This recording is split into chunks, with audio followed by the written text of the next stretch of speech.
छायाताईंना डॉक्टरांनी सांगितलंय, तुम्ही येत्या 6-7 महिन्यात या जगाचा निरोप घेणार आहे.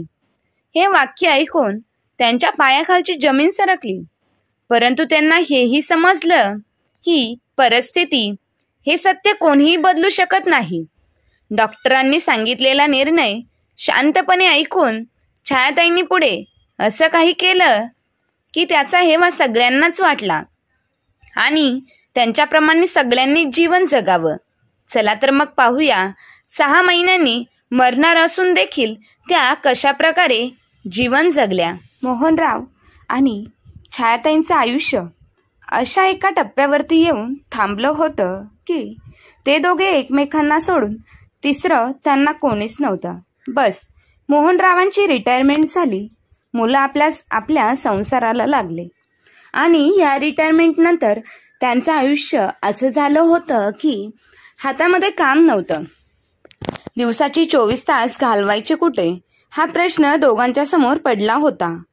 परंतु त्यांनी त्यांच्या जीवनाला असं एक आखणी करून ठेवली होती की घड्याळाच्या काट्याप्रमाणे दोघांचं जीवन चालायचं आणि जीवनात ते दोघे एकमेकांसोबत खूप आनंदी होते. मोहनराव आणि छायाताई दोघे रोज सकाळी 5:30 वाजले की फिरायला जायचे. तिथे बाकीची मंडळी यायची, म्हणजे रिटायर झालेले मंडळी एकत्र जमायचे. 2 वेगवेगळे ग्रुप, एक बायकांचा एक पुरुषांचा होता. त्यांच्या गप्पा गोष्टी, खाणेपिणे असायचे. 7-7:30 झाले की एकमेकांना हाका मारून जोड्यांनी घरी परतत असायचे. नेहमीप्रमाणे मोहनराव तयार झाले. तुम्ही चला, आज माझ्या पोटात खूप दुखतंय, मी घरी आराम करते. अगं चल, बाहेर मोकळ्या वातावरणात तुला जरा बरं वाटेल. तरी छायाताई त्यांच्याबरोबर गेल्या नाहीत. गेल्या आठवडाभर त्यांच्या पोटात खूप दुखायचे व अधूनमधून चक्कर आल्यासारखे वाटायचे. मोहनरावांनी सांगितले तर ते आऊचा बाऊ करतील, म्हणून त्या पेनकिलर खाऊन गप्प बसल्या. बायकांच्या गप्पांमध्ये कधी कधी मोठमोठ्या आजारांच्या गोष्टी लिहायच्या, त्यामुळे छायाताईंचे मनही थोडे साशंक झाले.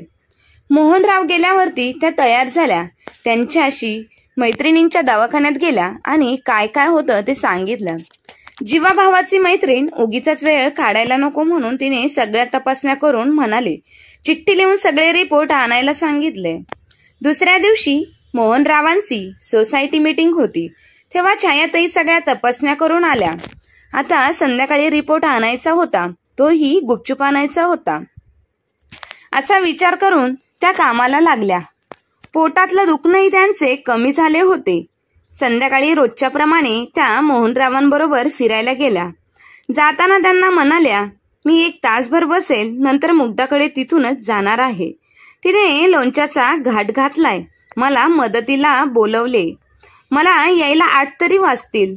त्यांनी बरं बुवा, येताना चव बघायला लोणचं घेऊन ये असं म्हणून छातीनं जाण्याची परमिशन दिली. छायाताईंनी हो हो म्हटले म्हणून निघून गेला. सगळ्या बायका गप्पा मारत होत्या, आपण छायाताईंनी लक्ष लागत नव्हते.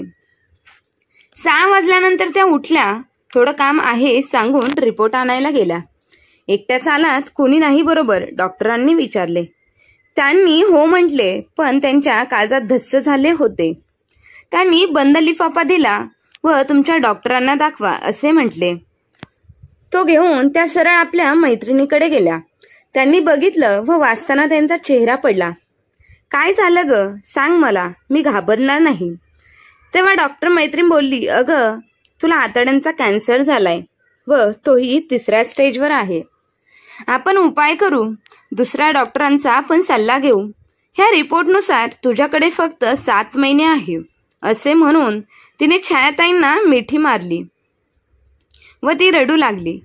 डॉक्टर असली तरी ती त्यांची मैत्रीण होती. छायाताईंनी तिला शांत केले व तिला ही गोष्ट कोणालाही कळता कामा नये अशी सक्त ताकीद दिली होती. नियतीपुढे कोणाचे काही चालले आहे का? ते 7 महिने मी आनंदाने घालून त्यात आनंद एखाद्या सिनेमासारखे जगेन असे सांगून त्या घरी आल्या. मोहनराव टीव्ही पाहत होते. रात्री जेवताना त्यांनी आपल्या घरचेच लोणचे त्यांच्या पानात वाढले. त्यांनी तिच्या मैत्रिणीकडेच म्हणून आवडीने खाल्ले. सगळ्या पुरुषांना थोडीच कळते फ्रेश लोणच्याची चव. रात्रभर छायाताईला झोप लागली नाही. किती सुखाचा संसार होता. आपली 2 मुलं, 1 मुलगी 1 मुलगा. मुलगी परक्याचं धन असतं, तिला सासरी जावंच लागतं. माझी श्रद्धा लग्न झाल्यावरती युरोपला गेली, पण मुलगा तो कुठे राहिलाय माझ्याजवळ. परजातीय बायकोला आणली म्हणून मी आता तांडव केला, पण पोरगी समजूतदार होती. माझंच चुकलं. काय झालं तरी ती माझ्या मुलाची बायको होती. माझ्या मुलाखतीत आम्ही थोड्यानंतर घ्यायला हवं होतं.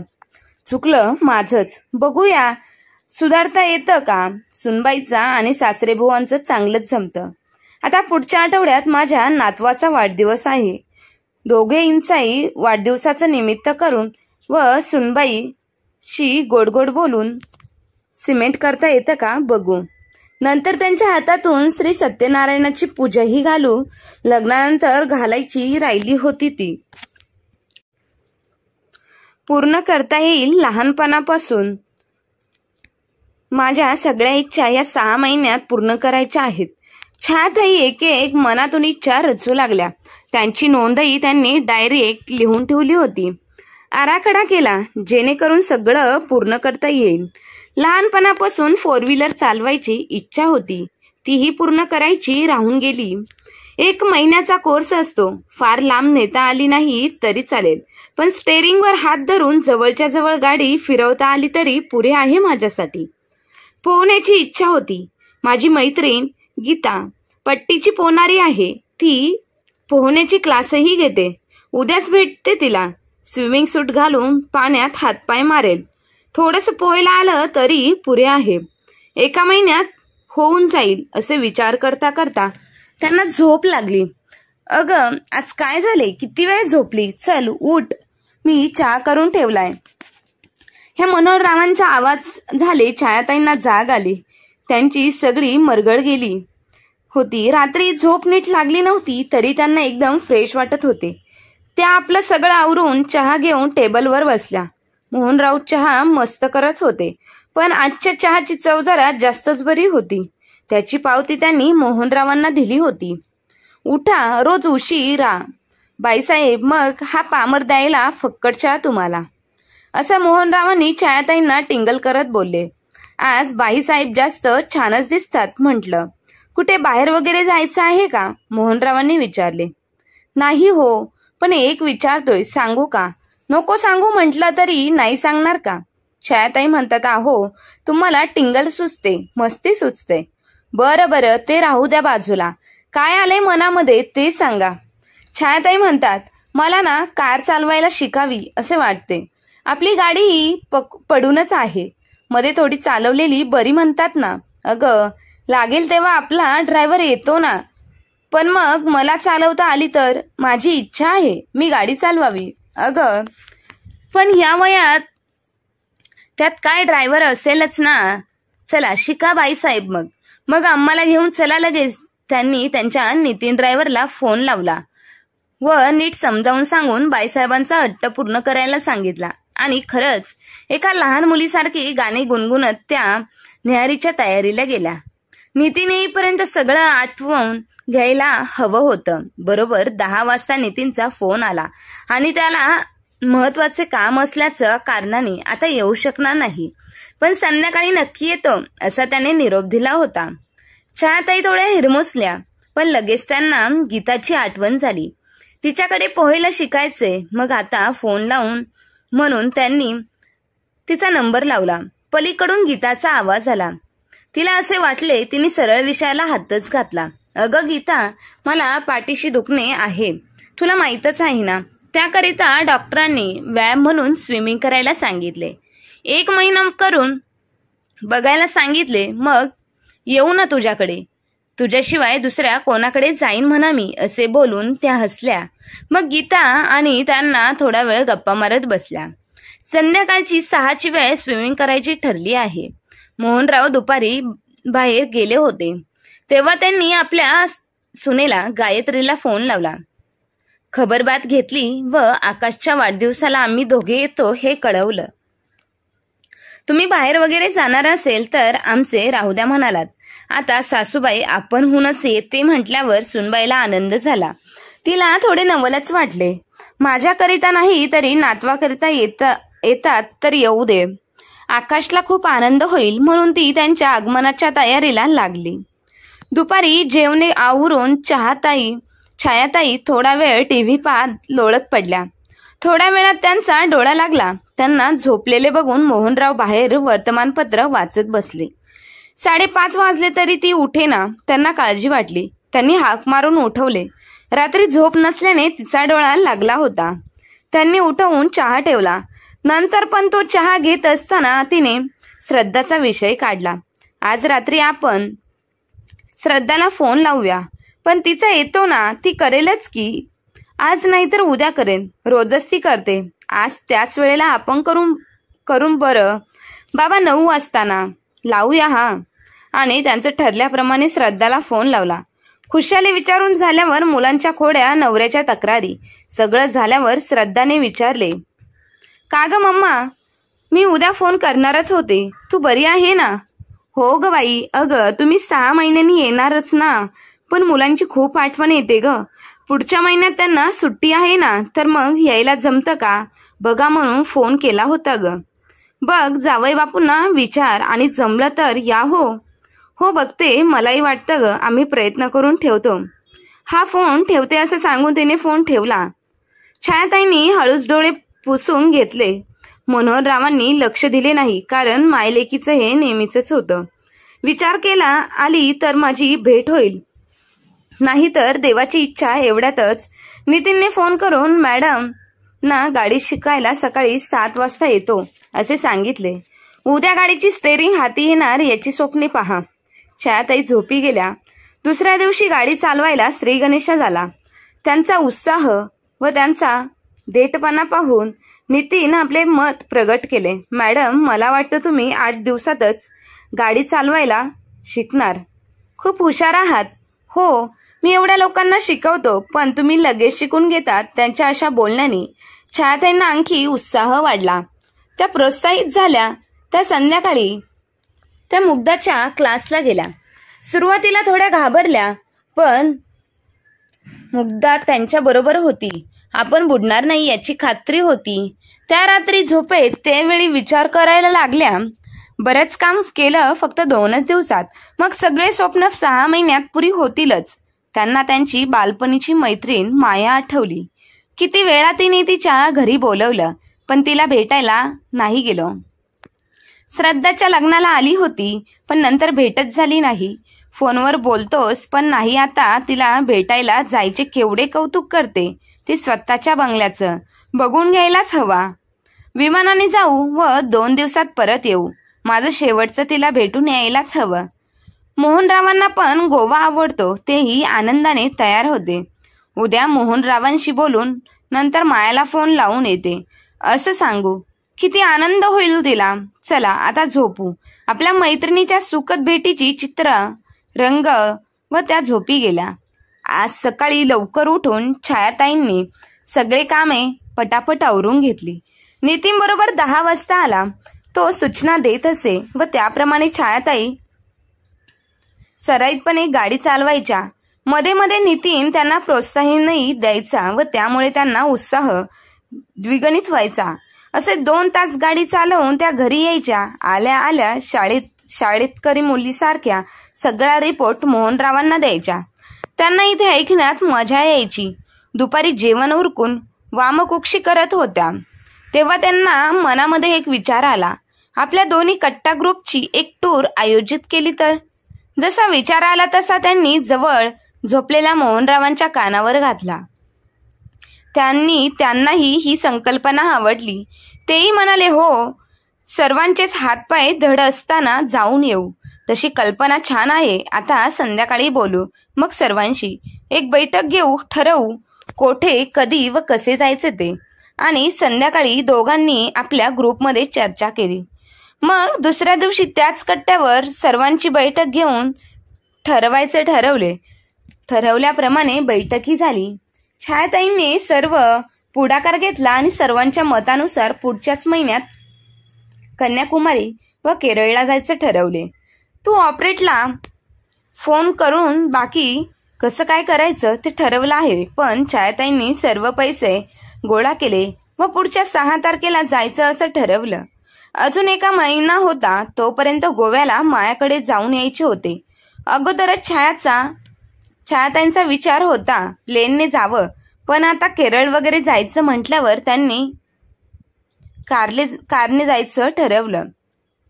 नितीन असणारच, मग गोव्याला फिरायला वगैरे बरं पडेल, आरामशीर येता येईल असा विचार केला. छायाताईंच्या मनासारखं व्यवस्थित सगळं आखलं गेलं. मध्ये त्यांच्या डॉक्टर मैत्रिणीचा फोन आला त्यांची खबर द्यायला. तिने छायाताईला सुचवले, आपण दुसऱ्या डॉक्टरांचा सल्ला घेऊया का? तर छायाताई बोलल्या, नको ग, सगळ्यांना कळेल आणि त्यांना दाखवून रिपोर्ट थोडीच बदलणार आहे. असू दे, मी सगळं स्वीकारलं आहे, तू काळजी करू नकोस. अगं, त्यावर मग ट्रीटमेंट तरी घेणार की नाही? काहीच नको, 7 महिन्यांनी मी मरणारच आहे. मग ट्रीटमेंट घेऊन कशाला त्रास वाढवायचा आणि पैसेही वाचतात. ते पैसे मी चैन करायला वापरते बघ, असं म्हणून तिने सगळे प्लॅन, कुठे कुठे जाणार, काय काय करते हे सगळं सांगितलं. आपल्या आजाराबद्दल कोणाला कळता कामा नये हेही सांगितलं. हे सगळं ऐकून डॉक्टर चक्रावून गेली. मग तिला आपली मैत्रीण छायाचा अभिमान वाटला. दुसऱ्या दिवशी सकाळी छायाताईला तिच्या मुलाचा संकेतचा फोन आला. बायकोकडून आई आपल्याकडे यायला विचार करत आहे हे समजल्यावर तो खूप खुश झाला. आणि मी तुम्हाला न्यायलाच येतो सोमवारी. वाढदिवस आहे तर मी शनिवारी येतो, तुम्ही तयार राहा. छायाताईला नाही म्हणता आले नाही. एरवी म्हटले असते, पण आता समिट करायचा होता. थोडेच दिवस आहेत, गोडी गुलाबीनी राहू द्या. त्याप्रमाणे नातवाच्या वाढदिवसाला भरपूर खरेदी करून छायाताई व मनोहरराव 2 दिवस चांगला पाहुणचार घेऊन परतले. मुलाला आणि सुनेला सत्यनारायण पूजेचे पण सांगितले. गोव्याला माझ्याकडून आल्यावर पूजेचा घाट घालायचे पण ठरवले. सगळं मनासारखं होतं म्हणून छायाताईंच्या अंगी नवचैतन्य संचारले होते. ठरल्याप्रमाणे नितीनला घेऊन तिघही मायाकडे गेले. तिने त्यांचा खूप आदरातिथ्य केलं. जीवाभावाच्या मैत्रिणी भेटल्या, सर्व सुखाच्या गोष्टी केल्या. तिचे मिस्टर व मोहनराव पण चांगलं जुळत होतं. परकेपणा अजिबात नव्हता. माळ्याचा बंगला सुद्धा तिने सांगितल्याप्रमाणे प्रशस्त होता. सून, मुलगा व तिच्या नातवंडांच्या घोळक्यात 4 दिवस कसे गेले ते कळलेच नाही. भरल्या अंतकरणाने मायाचा निरोप घेऊन छायाताई परतल्या. लगेच पूजा करायची ठरली. सुनेला पूजाला बसताना आपला चंद्रहार दिला व तुलाच ठेव ग असे सांगितले की आनंदात होती. दोन्ही कट्ट्यावरचे मित्रमैत्रिणी, नातलग सगळ्यांना त्यांचा प्रसाद बोलवले होते. पाहुण्यांनी अचानक पूजा का घातली असे विचारलं तर छायाताईंचे उत्तर होतं की आकाशचा गेल्या आठवड्यात वाढदिवस झाला, त्याबद्दल घालायची होती, ती आत्ता घातली. सगळं घर कसं गजबजून गेलं होतं. छायाताईंना खूप आनंदही झाला होता. त्यांचं सगळं सुरळीत चाललं होतं. वागण्यात एक ओलावा, प्रेमळपणा व आपुलकी दिसत होती. त्यांच्या वागण्याने शेजारी पाजारी, नातेवाईक सगळे जरा कोड्यातच पडले होते. केरळ व कन्याकुमारीची सहलही ठरल्याप्रमाणे खूप छान झाली. तिकडचे फोटो वगैरे भरपूर काढून श्रद्धा व संकेतलाही पाठवले. 10 दिवस कसे गेले काही कळालेच नाही. सर्व मित्रमैत्रिणींनी खूप धमाल केली आणि ती सहल चिरस्मरणीय, अविस्मरणीय ठरली. श्रद्धा सहकुटुंब 25 तारखेला येणार आहे असं तिने कळवलं. मग छायाताईंच्या मनात अजून एक कल्पना आली. श्रद्धा इथे तर एक गेट टुगेदर ठेवून सगळे नातलग, मित्रमैत्रिणी, शेजारी पाजारी, मला सगळ्यांना डोळे भरून पाहता येईल. आलेल्या सर्वांना एक रिटर्न गिफ्ट देऊनही हे सगळं त्यांनी रात्री म्हणून मनोहररावांना सांगितले. पण त्यांनाही बरे वाटले. सासू सुनेचा दुरावा दूर झालाय, सुखद दिवस आलेत. श्रद्धा येते खूप दिवसांनी, आणखी चुकते काय हवं, म्हातारपणात होऊ दे सगळं तिच्या मनासारखं, म्हणून मनोहररावांनी जोराने तयारीला लागले. संकेतलाही सगळं सांगितले. तो व सुनबाई अधूनमधून येऊन मदत करू लागले. जणू की काही एका लग्नाची तयारीच करतात असे वाटत होते. तो हॉल, ते केटरिंग, शॉपिंग वगैरे ह्या सगळ्यात असती तर स्विमिंग व गाडी चालवणेही चालू होतं. मध्यंतरी तिची डॉक्टर मैत्रीण स्तब्ध बसली नाही. एकदा तिने छायाताईकडून तिचे सारे रिपोर्ट मागून घेतले. छायाला ते द्यायला तयार नव्हती. मग तिने समजावलं, ग मी ते गुपचूप एका मोठ्या डॉक्टरांना दाखवणार आहे, तुला काही त्यांच्याकडे नेणार नाही. मग तसं असेल तर झालं असं म्हटल्यावर छायाताईने ते रिपोर्ट दिले. त्यांच्या मनात विचारला, आता एकच कार्यक्रम बाकी, तो म्हणजे गेट टुगेदर.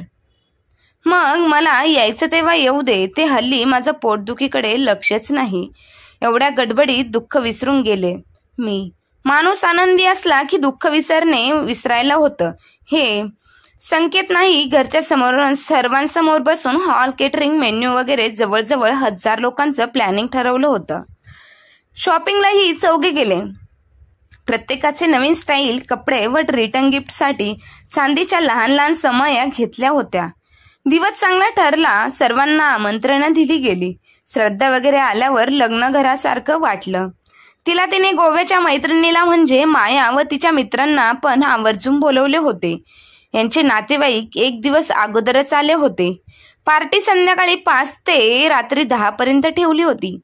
सगळे तयार होऊन 4 वाजता हॉलवर पोहोचले.